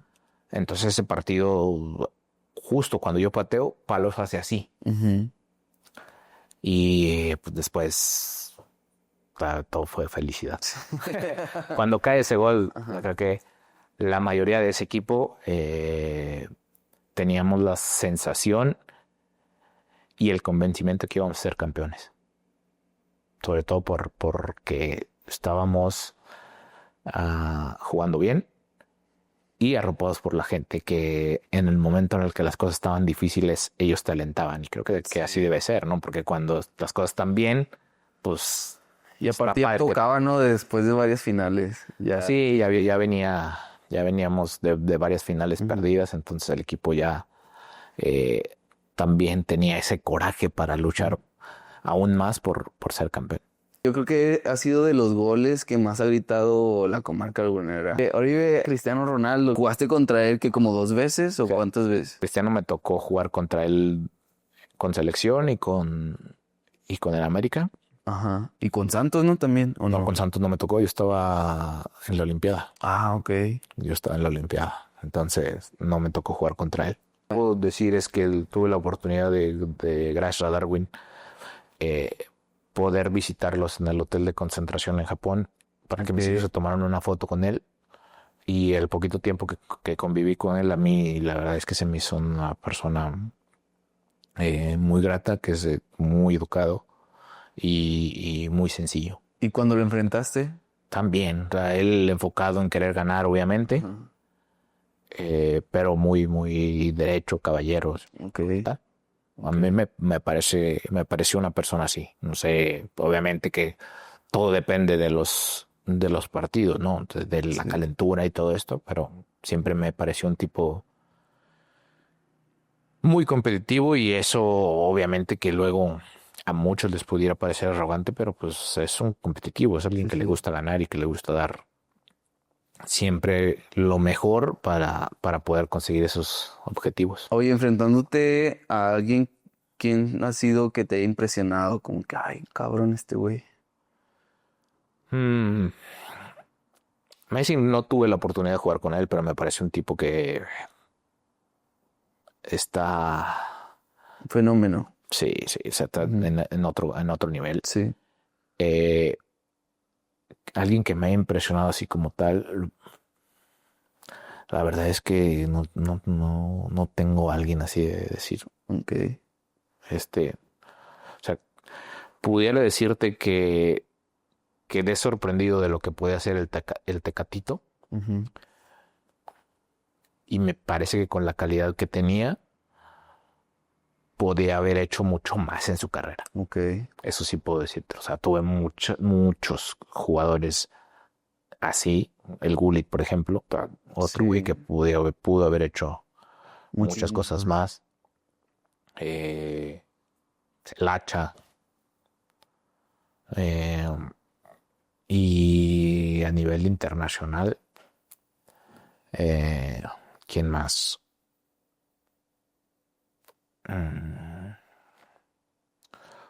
Neymar pudiera ser. Ok. La facilidad que tenía para quitarse jugadores era increíble. Ahorita pues da la premisa como para hablar ahora de este jersey, de esta etapa de los Juegos Olímpicos. Jugaste contra Neymar en Juegos Olímpicos y ¿qué pedo con Neymar? ¿Era hartaba de Estaba jugadas? estaba muy chavo. Mm, Creo que era de los menores, pero en ese partido creo que no hizo mucho.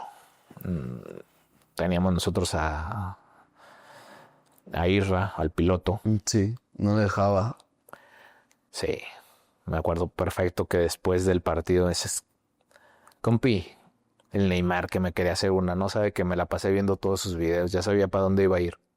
Ok. Tan, Lo tenía bien estudiado. tanto queríamos ganar ese partido que todos estábamos conscientes de que teníamos que dar lo mejor de nosotros mismos en donde nos tocaba. O sea, si a él le tocaba, por ejemplo, marcar a Neymar, él se tomó el tiempo de estudiarlo, de ver los videos, de ver para dónde iba, Sí. para poder ganar el partido. Y todos los demás hicieron lo mismo. Todos los que entraban de cambio, los que estábamos adentro. Se nota mucho en el primer gol cómo sabíamos perfectamente, no sé cómo se nota un equipo trabajado, porque Como cuando estaba en sintonía. cuando la pelota va despejada, presiona Aquino, luego Marco, luego Aquino otra vez, y yo ya estaba tapando la parte del centro para que no dieran vuelta. Sí. O sea, y es ahí donde me cae la pelota. Entonces, esa sincronía y esa complicidad que habíamos desarrollado en todo el tiempo que estuvimos ahí hizo que todo fluyera mucho mejor. Oye, ¿y la jugada del tiro libre esa fue entrenadísima? Sí. Sí, lo teníamos claro desde muchos días antes. O sea, creo que desde que estábamos entrando acá, esas jugadas estaba practicada. ¿Siempre la entrenaban esa? Siempre la entrenábamos, pero no siempre salía. Y siempre la entrenábamos, nada más que no habíamos tenido la oportunidad de ejecutarla. Entonces, ese día salió pues perfecto. Todo estaba ya escrito, ¿no? ¿Crees en el destino? Creo que tienes dos destinos. Okay. ¿Cómo? Porque cada decisión que tú tomes, obviamente te genera una bifurcación. Entonces, si tú tomas una decisión hoy, se va a abrir dos vertientes, en la cual tú puedes elegir hacia dónde ir, ¿no? Y justo por eso es que creo que hay dos destinos. Okay. O sea, tú llegas a esa vertiente y decides irte a la izquierda, vas a llegar a otro lado. O puedes llegar más rápido al lugar al que ibas, o puedes tardar más en llegar, ¿no? Entonces, pudiera ser que sea de esa manera, ¿no? Sí. Oye, ¿y crees en ley de atracción o de manifestar y esto? Sí, creo que ley de atracción tiene que ver con el hecho de primero imaginártelo y encontrar la manera de cómo hacerlo. O sea, no puedes tú decir, yo creo en la ley de la atracción y todo lo atraigo, todo va a llegar a mí, ¿no? O sea, ¿Tú cómo lo trabajas? bueno, con visualización. O sea, siempre tienes que pensar, interiorizar qué es lo que quieres, verlo adentro, verte, sentirte que ya lo tienes. Ok. Y agradecer porque ya lo tienes para que pueda llegar. Si no, va a ser muy difícil. Ok. Muy difícil. ¿Por qué? Porque si tú no lo visualizas, no vas a saber o no vas a generar esa emoción adentro de ti. Pero primero lo tienes que pensar. Para mí funciona de esta manera. Pienso, ese pensamiento me genera una emoción. Esa emoción me va a generar un hábito. Ese hábito va a generar que yo obtenga lo que quiero. Así lo veo yo. Y previo al pensamiento, obviamente que pues tienes que sentirte merecedor de, porque pues si yo quiero ser cantante, no, pero a mí me da miedo cantar. Empiezas a dudar. Sí, pero yo quiero cantar para muchas personas. Güey, pero si nada más hay una persona, ¿no vas a cantar? No, así no funciona. Güey. Tú tienes que ser consciente de eso. A mí me gusta cantar, por ejemplo, a mí me gustaba mucho jugar fútbol. Y yo puedo seguir jugando fútbol y lo disfruto mucho. Si hay público o no hay público. Sí. ¿Qué es lo que me gusta? Y creo que esa parte tienes que entenderla. Tienes que entender eso. Lo haces por ti.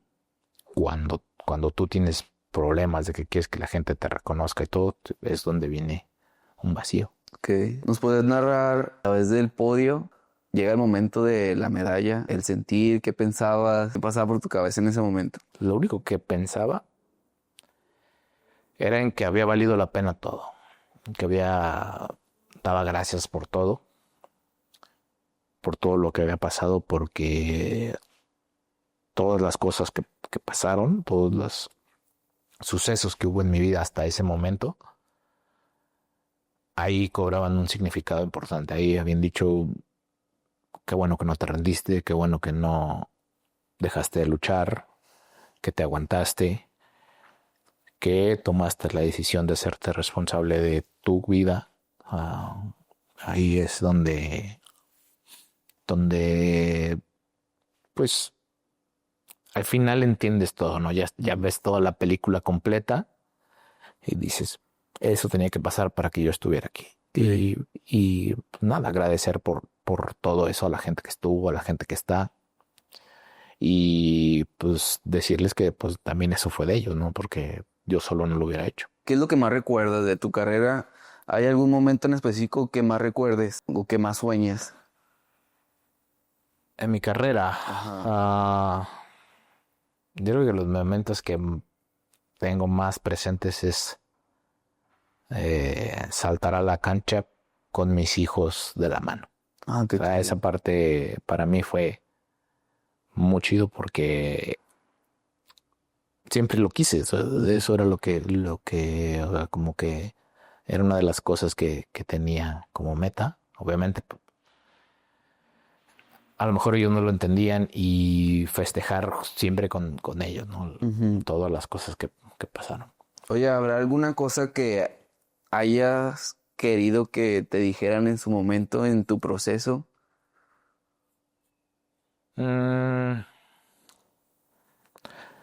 Sí, me hubiera gustado que gente mayor que yo me transmitiera muchas cosas, como por ejemplo que si te equivocabas no pasaba nada. Que siempre venía una oportunidad más. Que no eres tan bueno o tan malo como tu último partido. Me parece que eso es algo que tiene que ver con tu esfuerzo y con esa recompensa y con esa satisfacción, que no te puede definir un resultado cuando has luchado toda una vida por ser futbolista. Entonces, me parece que eso es algo que tendríamos que transmitir. Y pues nada, la verdad es que de las personas que han estado cerca y que siempre me apoyaron, me han dicho todo. Entonces, la verdad es que son los que creo que vale la pena escuchar, ¿no? Los que conocen toda la película son los que pueden aportar. Ok, muy bien. En las Olimpiadas, en la Villa Olímpica, había escuchado otros competidores que contaban algunas cosas que sucedían dentro. Me pregunto a ti si llegaste a ver algo, cómo era el ambiente, que había un desmadre, competidores entre países. Pues es que antes dejaban, o sea, podías competir el primer día o antes de que fuera la inauguración, ya empiezan las competencias, y quedarte todo el tiempo en la Villa Olímpica. O sea, ya no competías durante todo lo que duraba la Olimpiada, Pero si tú hubieras competido primero, te podías quedar en la villa mucho tiempo. Ok. O sea, entonces todo empezó a cambiar. O sea, a ver, compite, te quedas en la Villa Olímpica previo a tu competencia. Si ya terminaste, ya te tienes que desalojar porque vienen más atletas. Ok. Entonces, por eso se prestaba también a que hubiera mucho desmadre. Nosotros, la verdad es que me acuerdo que nos llegaron a tocar para que le bajáramos a la música porque nosotros era como un complejo de departamentos donde dormíamos, no me acuerdo si eran 4 o 5 en una sola planta y ahí cada uno dormíamos tres por habitación. Oye, ¿ya estaban estas camas que son como de cartón? No, ahí no. Ahí nos tocó en Londres, no, todavía no estaban. Y eran 3 por habitación. Había dos habitaciones, un baño y ya. O sea, y ahí es donde estábamos nosotros. Entonces nos tocaron la puerta porque había unos de nuestro piso que tenían la música muy fuerte, ¿va? Tenían banda y venían a tocar. Y eran como las 10, 11 y había atletas que iban a competir temprano. Entonces, pues, le fueron a tocar, güey, que le bajaron al desmadre. Nos encontramos a un montón de atletas importantes. También en el comedor era abierto 24 horas porque pues, cada uno podía comer a la hora que quisiera, dependiendo de la competencia que tuviera. Entonces, esa parte nosotros la hicimos divertida. Sin duda que hubo algunos que pues andaban ahí de desmadre y así. Pero la mayoría estábamos concentrados. Sí. Una vez salió un clip de Buoso contando de una broma que le hicieron, que le escondieron su coche por días, algo así. ¿A ti de alguna vez te hicieron alguna broma pesada en algún club? Yo creo que lo más que me hicieron fue colgarme unos zapatos que tenía como plateados ahí en el vestidor, pero no. Creo que eso fue lo más complicado, que te escondieran la ropa de entrenar o te amarraran los zapatos antes de salir a entrenar para que te tardaras, llegaras tarde, pagaran multas, este tipo de cosas. Sí, ok, muy bien. Oye, pues hemos llegado al final. Me gustó mucho el episodio. Gracias por las anécdotas, los tips que diste a los delanteros. Están chidos. No sé si tengas algo para finalizar, algún mensaje que traigas ahorita en mente para, no sé, los que nos están viendo, los jóvenes en general. No, que disfruten la vida y que a los jóvenes, sobre todo, que disfruten la vida y que el disfrutar no siempre tiene que venir acompañado de excesos. Ok. Que nadie les va a enseñar